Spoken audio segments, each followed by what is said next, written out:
30% anong mga required proof para sa salary para malaman ng BIR magkano yan. Like bank statement or payslip.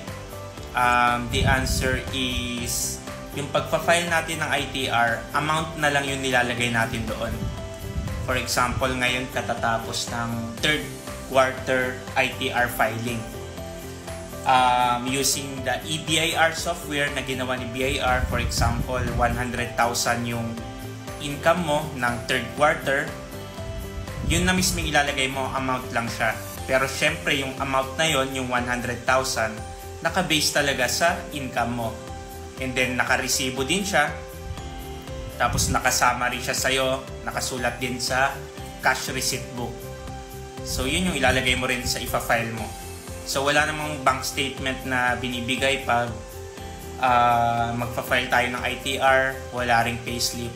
Pero yung nilagay mong amount, syempre, yun talaga yun.